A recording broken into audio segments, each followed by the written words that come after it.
Hi, YouTube. Wanted to get another quick little video up this morning, and this topic is the impossibility of the law. James 2:10 in the ESV says, "For whoever keeps the whole law but fails in one point has become guilty of it all." I've heard the saying, God doesn't grade on a curve.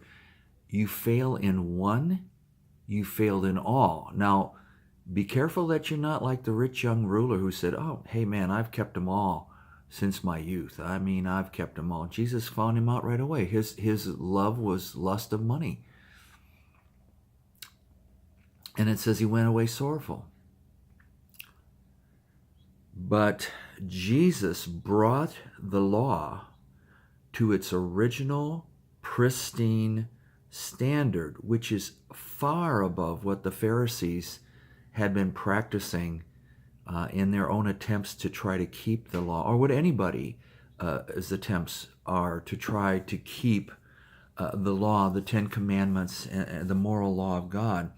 And I'd like to read a little bit out of Matthew 5 to show how this was really true and how Jesus on the Sermon on the Mount made this very, very, very clear.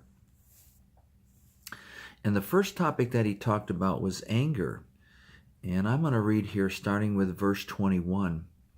"You have heard that it was said to those of old, 'You shall not murder, and whoever murders shall be liable to judgment.'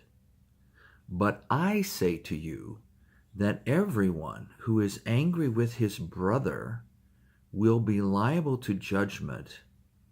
Whoever insults his brother will be liable to the council, and whoever says 'you fool' will be liable to the hell fire." Pretty strong, man. In other words, if you've ever been really, really angry with somebody, according to Jesus, you've already committed murder. Puts it at a whole new perspective. Now, it's not to condemn us. We're already condemned.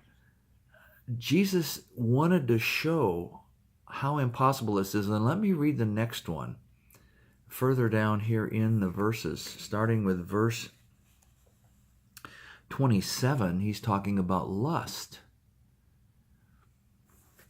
"You have heard it that it was said, 'You shall not commit adultery.'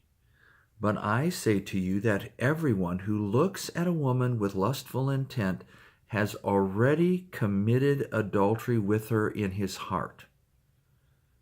If your right eye causes you to sin, tear it out and throw it away, for it is better that you lose one of your members than that your whole body be thrown into hell.